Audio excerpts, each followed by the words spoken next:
And so we say, let's enter a consulting relationship. We don't have an agenda, but we want to provide a professional service, help you make educated decisions to arrive at a price.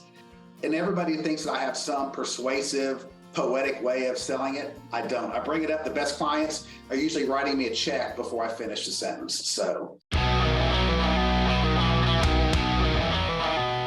The following is brought to you by Thryv, the end-to-end client experience platform that helps you get the job, manage the job, and get credit.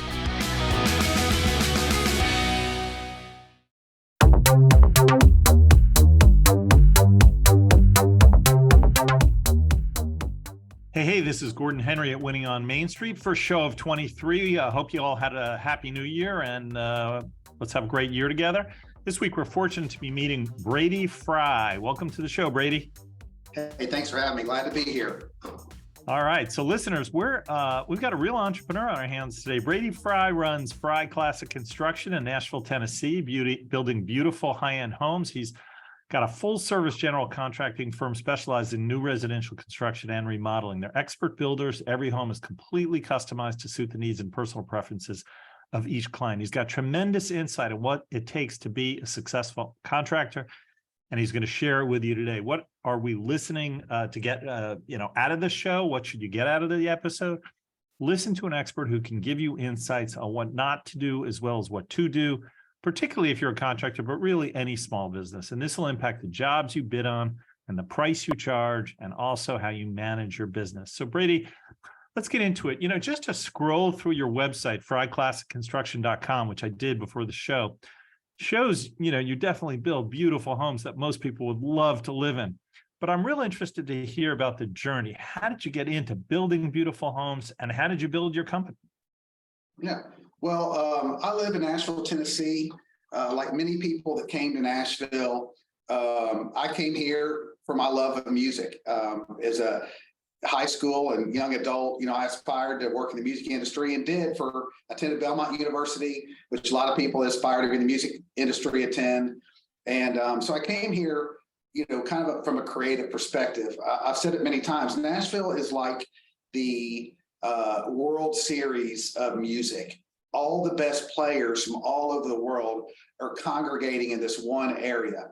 And so it doesn't take, you could probably figure out in about an hour where you stack up with the best musicians in the world, because they're all over. They play in every bar, every church, every venue you can imagine. You don't dare pick up a guitar or a microphone in Nashville if you're not an expert musician. And so I realized pretty quick that, what, I might have been good from where I was from, but man, when you really see yourself against the best musicians in the world, this probably is not going to be great for me. And I was pretty realistic. I wasn't a writer, a creator of music. I was just a musician. And so, but I still had the aspiration to be in the music business. So I spent a number of years working behind the scenes, artist management and road management. And so I managed some tours, which is a big logistical, nightmare. We have a bunch of semis, a bunch of lighting, sound equipment, a bunch of musicians, and all of it needs to leave this city on this date, drive all night, get to another city, and set it up and perform another show at a very specific time tomorrow. So really, and I started doing that in my early 20s, and it really isn't that dissimilar to building a house. There's a lot of stuff that needs to happen. There are a lot of opportunities to go wrong. When they do go wrong, somebody's got to have their head together, figure out a solution quickly, and move forward, because doors are opening whether you're ready or not. So, really a lot of parallels between managing a tour and building a custom home.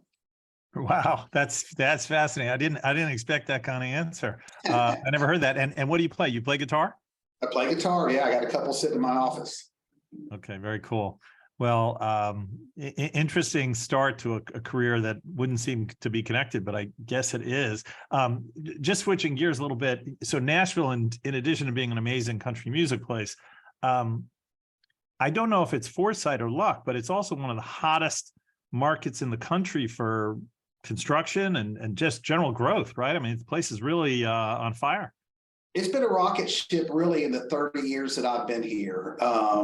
It's, the last 10 years particularly, it's been hot. Again, I fell in love with it for its music and its culture. I think what makes it a little bit more interesting, maybe we're similar populations to other metropolitan areas, but I think that, the roots that we have in music and Southern culture, which maybe make us cooler than, Charlotte, North Carolina. Charlotte, North Carolina is a great city. It's big. I don't know it's particularly cool, and so we have some of those cool cultural and musical identity that's here. I think you're exactly right. When people ask me what are the kind of keys to my success, I think I have some personal attributes that are helpful, but I could have those same attributes. And if I was in Decatur, Illinois, I wouldn't be having the same career experience because there wouldn't be a big demand for things that I'm good at. So I didn't pick Nashville because construction was on fire, and I didn't pick construction because Nashville was on fire. Both of those things kind of lend themselves to attributes of my interest and my ability. And I got very fortunate that things that I had a ability at was in a market where there's just been increasing demand. So let's turn a little bit to Brady-Thryv Construction. Just give us some metrics. How big is your company? How long you've been around? How many jobs a year do you do? How many employees you have? Really, I guess probably post 2015 is when I started kind of consistently getting more opportunities, and particularly, well, maybe this is even to a lesson to some people that think it's all going to happen quicker. I didn't really start getting a real consistent demand for these fine homes until about 3.5 years ago. That first pipeline you get, you go, man, is this pipeline the culmination of 10 years of effort? And I'm going to work through this big pipeline and then it be empty? Or am I going to be able to be this? Is my business going to be known as the person that produces this quality of work and will always be able to fill this pipeline? And so the business got dramatically more, even though I've been in it 20 years, sophisticated just 3 years ago. And so now we have 15, we run 13 to 15 employees. We have some guys on our maintenance team, and those guys kind of come and go. We'll probably add a couple of more staff positions this year. Last few years, we've done about $15 million a year in revenue. We'll probably be just north of 20 next year, but we believe with the staff that we have in place and the sales that we have, that we can produce about $30 million a year in revenue with our current team, pretty much how it is. So how many jobs a year? You say $15 million in revenue. Is that average home $1 million? Is it 15 homes? How many homes equal $15 million? Well, it's interesting because I remember the first time I got a $3 million job, I was delighted, and that would be a small job for us. Most of the stuff that we get now, our average job's probably $7 or $8 million, up to $15 million. So we usually have about 6 active jobs. We have 3 project managers right now. One of our commitments as a company is we'll never have a project manager that's doing more than 2 projects. And sometimes they only have 1 based on the scope of the project and the timing. And they're usually in different phases. So we're usually on the back end of a project and starting. We wouldn't put a project manager where they have 2 starts or 2 finishes at the same time. There's kind of a curved construction. And so, if you can kind of space those out, there's different phases of construction that require a little less bandwidth from the project manager. And so they can be really intense closing out another job.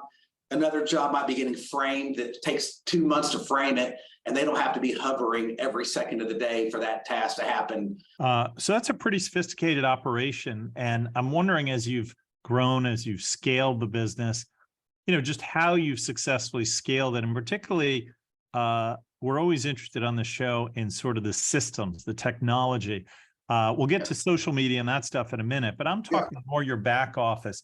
Are there systems you've put in place to enable you to sort of grow this business and manage it without things getting, chaotic?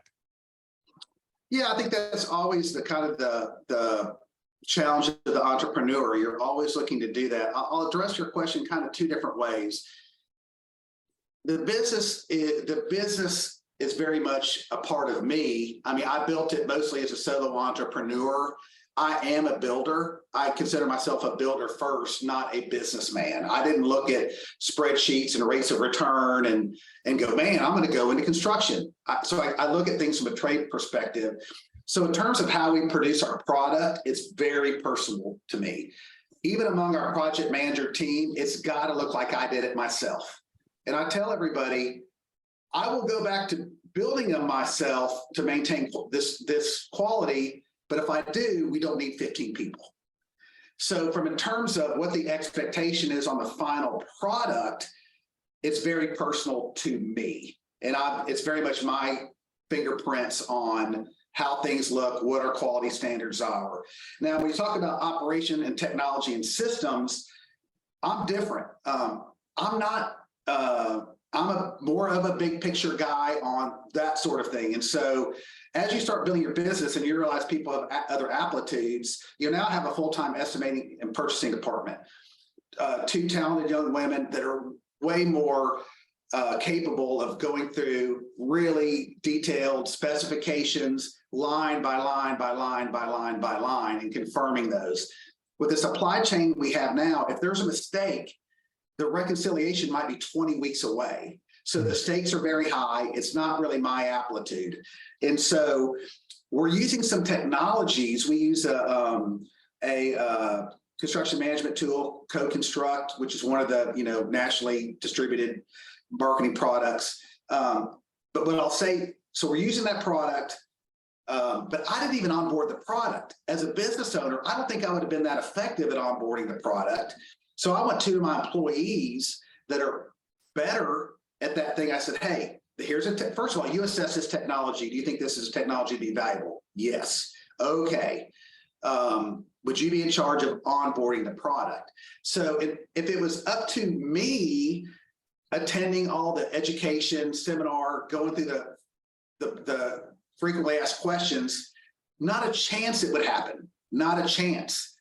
But because I've empowered people that are more in their aptitude, it's working out better. So what I understand, the biggest things that improve our business, some of them are my ideas, some of them aren't, but rarely am I the person that actually implements it, even if it's my idea. And many times it's not my idea.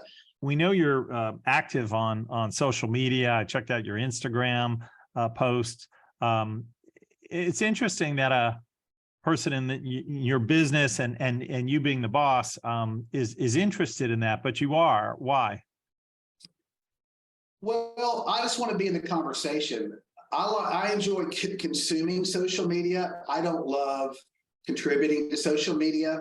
The thing that I think is really different about the time we're living in, both as a market being Nashville and technology at large in the world we're living in, as Nashville's become more people moving in, there's more technology, there's more ways to broadcast to your audience and to tell your story and to communicate what problems you solve. I said, wait a minute, I don't think this old paradigm really works.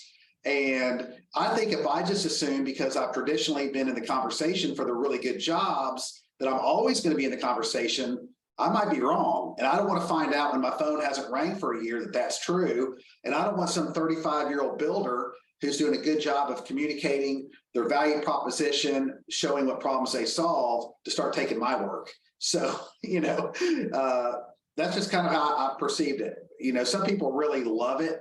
I don't love it. I don't consider myself an influencer. I'm a builder. I'm not out trying to cut brand deals or be a spokesperson or any of that. Some people in construction are really into the, hey man, you can get brand.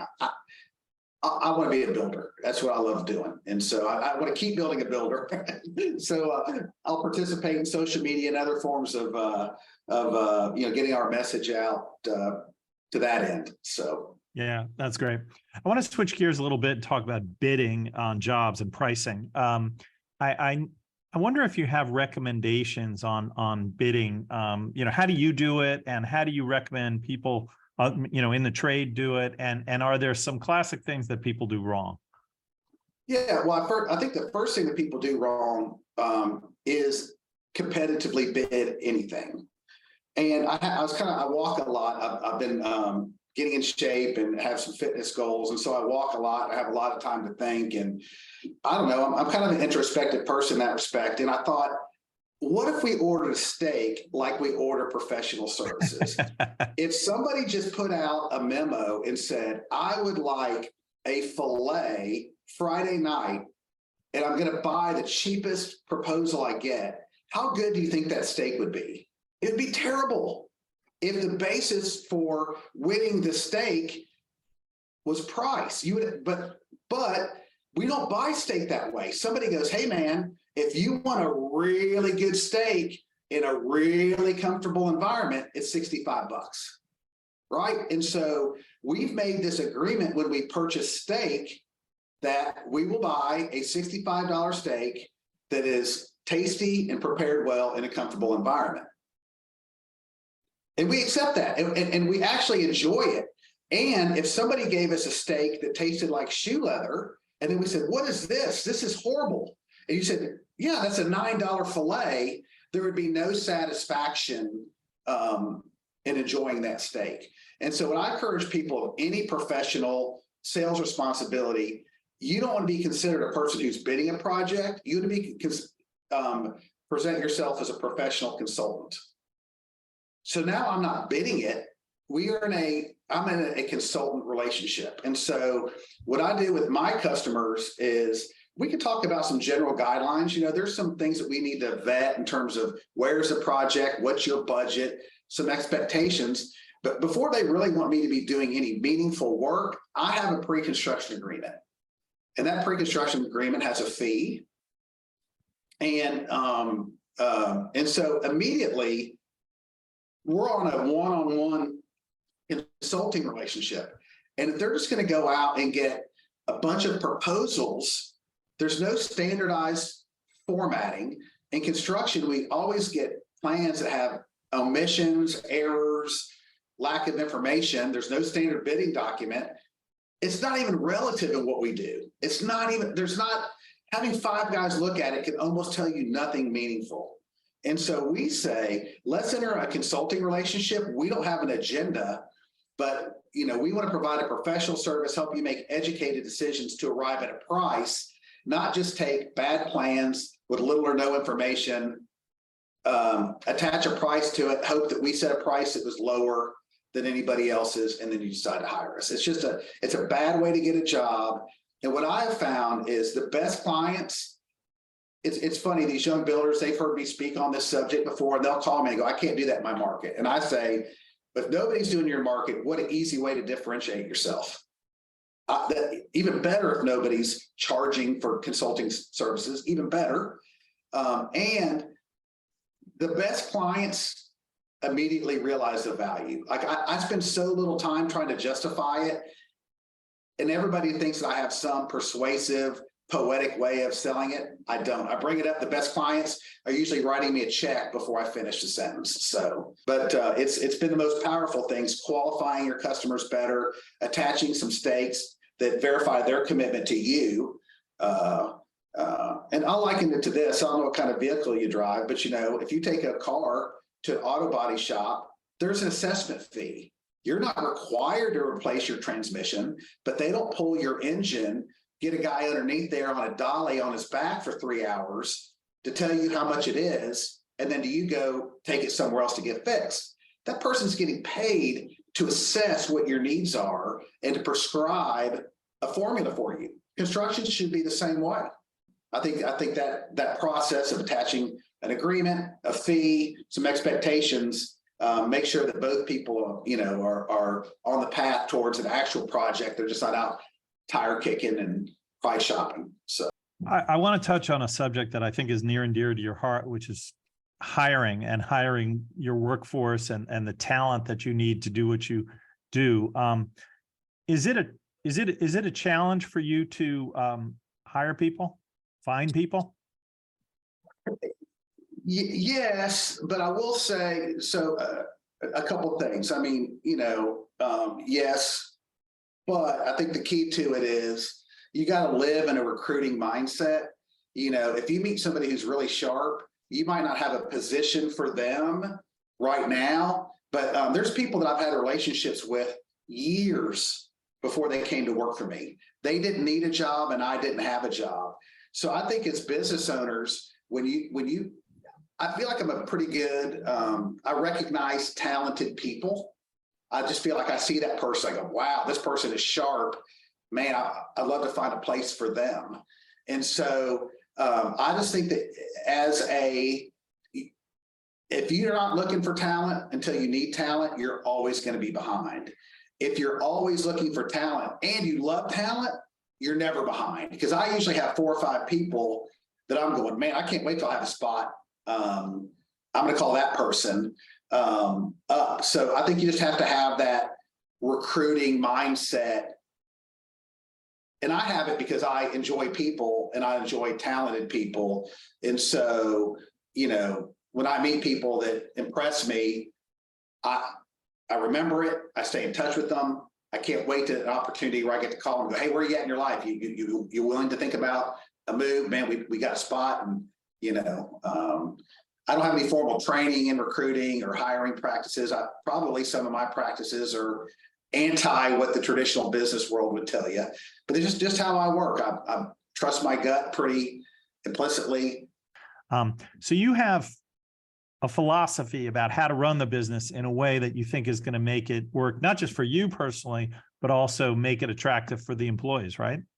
Yeah, I say all the time, I work to live. I don't live to work. I enjoy my work. Don't mistake. I don't do this just to fund other things, but this isn't my life. I have 3 children that I love. I want to be at now they're young adults, so they need me less, but if they're out of school, I want to be with them. I want to travel. I want to have great experiences. And so that's not just for me. My employees aren't here just to fund my dreams. I want this business to fund their dreams as well.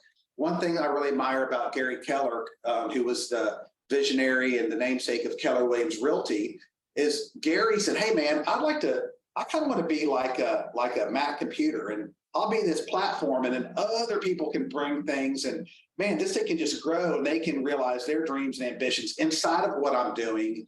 And they feel like, hey, I can just grow here instead of going, man, I outgrew Brady. Now I have to leave.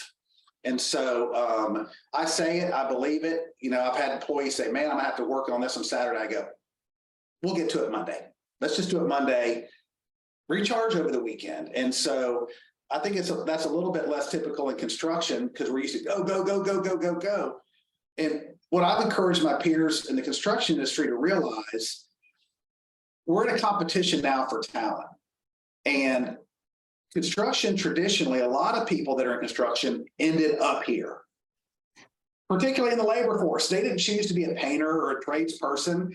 They've got, DUIs or recovering drug addicts or criminal records. They're not appealing to the traditional business market. Now we're saying we want to appeal to people. We want this to be their first choice.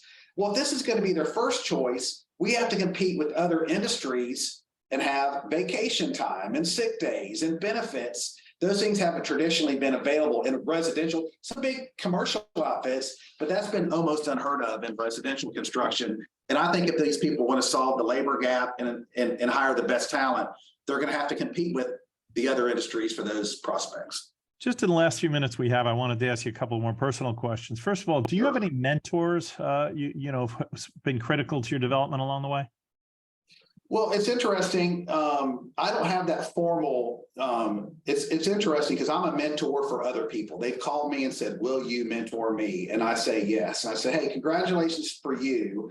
I was maybe I was too insecure to make that phone call when I was your age. And I wish I had, because I think the person who is the mentor enjoys it. I enjoy it. I love hearing from these young people and helping them solve some problems.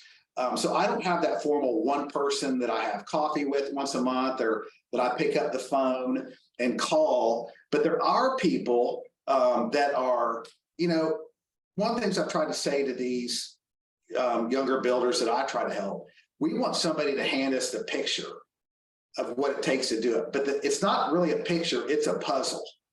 And what I do is you get all this information from podcasts, from YouTube, from professional organizations. And you have to see which ones really apply to you and which pieces that you think you can implement. So more than having a specific mentor, I go, hey, Michael Stone, who wrote a book 20 years ago, Markup and Profit, A Contractor's Guide, was instrumental in breaking the paradigm that there's one price, that's what we get paid, and we all have to make our businesses operate in this price that somebody invented. We don't even know where it came from. Very fundamental in how I built a business. I said, hey, I think I can actually be charging more in some circumstances, or this isn't, we don't just take an arbitrary fee that somebody else imposed on us. So Michael was very important in kind of breaking that paradigm. There's a consultant who's a friend of mine, Sean Van Dyke. Sean did some consulting for me, and Sean broke the paradigm. We try to be everybody's friend. And he goes, hey, Brady, your job right now is to sell. You might be a consultant, stop consulting. You have to sell. When they hire you, you can be a consultant. But right now, it's okay to use some sales techniques to close deals. You don't have to give away endless amounts of valuable information to build trust and hope in a month. Sell. Because if you don't sell, it's going to be negative for your family and your employees. So you must sell. So he was really fundamental in that. Brad Levitt, who's a peer of mine, Brad's probably 10 years younger than me. But Brad, one of the big things that I guess Brad inspired me about is I go, wait a minute, I think I can build this business a lot bigger than I thought. You know, I had to see somebody go, well, maybe I could build more than 2 houses, and maybe I could have more employees, and maybe you can scale a construction business. I didn't even realize that was possible until Instagram, because I wasn't watching what was happening in my industry nationally. I was just watching the guys that were 10 years older than me and going, well, can I get where they got in the next 10 years? Instead of going, well, why are they limiting what my belief is? Andrew Patterson has an $80 million a year construction business. Maybe I could be an $80 million construction year business. And Brad Levitt's a $30 million. So, you know, Brad was really, we've gotten to be good friends, but Brad was the person that kind of gave me that puzzle piece of, hey, wait, why are you looking at maybe the opportunity is way bigger than what you thought it was. And Brad's a smart guy in a good market, but guess what? You're a smart guy in a good market. So maybe you should be dreaming a little bigger than you've been dreaming previously. So those are a few of the guys. But I wish I had the confidence, the courage, and any young people listen to your podcast, pick up the phone, listen, call somebody you admire. They'll probably agree to mentor you. If they don't, that's probably more a reflection on them than it is on you. Don't get discouraged. If it takes you a couple phone calls to find that person that's got the right heart, pick up the phone call. I wish, I really, it's one of the things I regret. I looked at him as what's in it for them. Why would they mentor me? They know everything and I know nothing. And I didn't have my head straight. So yeah, pick up the phone and find a mentor. I wish I had. Well, that's a great way to end the show, and very inspiring words. And I think it's really true. And I hope some people will take that to heart. So Brady, just to finish this off, where can people learn more about you and where, you know, what you're doing? Yeah, check me out on Instagram, Fry Classic Construction. You know, I post some information videos. We show some of our work. Also have a website, fryclassicconstruction.com. Brady at fryclassicconstructions.com is my email address. But yeah, if people reach out to me regularly, you know, I do get a fair amount of people reach out, but you know, not so many that I can't stay in touch. So I made a lot of friends through Instagram, social media, podcast, and yeah. So if something I've had is a problem you're trying to solve, feel free to reach out to me. I'd be happy to correspond with you. Fantastic. Well, Brady, I want to thank you again for coming on our show. It's been great to have you here. Yeah, my pleasure. Thanks for having me. And I want to thank our producer, Tim Alleman, our coordinators, DeEtte Barnett and Daniel Huddleston. And if you enjoyed this podcast, please tell your colleagues, friends, and family to subscribe. And please leave us a 5-star review. We'd really appreciate it, and helps us in the rankings. Until next time, make it a great week.